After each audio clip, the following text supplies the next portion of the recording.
ពីមុនបងក្បត់អូនតែពេលនេះគេក្បត់បងវិញទួងបងនៅស្រឡាញ់ក៏គេដេញឲ្យបងទៅគេនោះមិនចេះស្មោះមិនចេញធ្វើ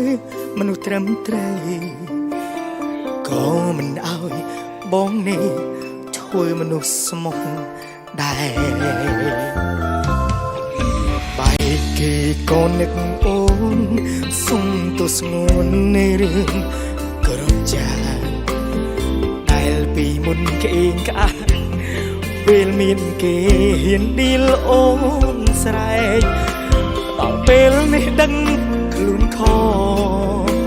ក៏ជាពេលមិនអាចក្បែរឈិនចង់បកក្រោយដែរតែសែនខ្មាំងអូនមិនមែនអូនមិនដល់គេព្រោះបងទេអបគេភ្លេចស្ងួនឃើញកលយក៏ផុងខ្លួនទុកឲ្យអូនឈឺចាប់ម្នាក់ឯងអំពីមុន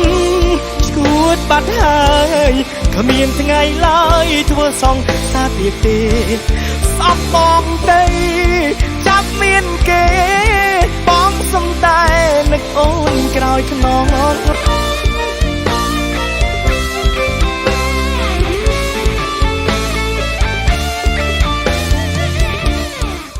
បែកគេក៏នឹកអូនសុំទោះស្ងួននៃរឿងក្រចាដែលពីមុនគេអៀងក្អាក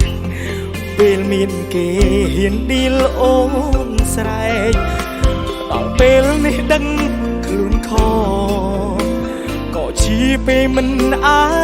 ចក្បែរឈិនចង់បកក្រោយដែរតែសែនខ្មាំងអូនមិនមែនអូនមិនដល់គេ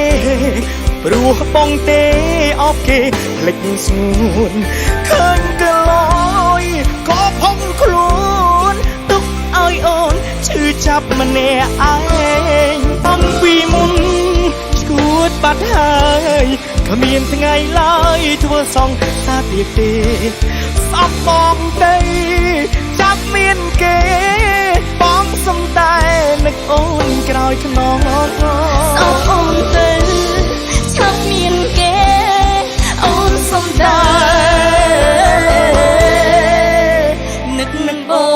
ងក្រោយខ្នង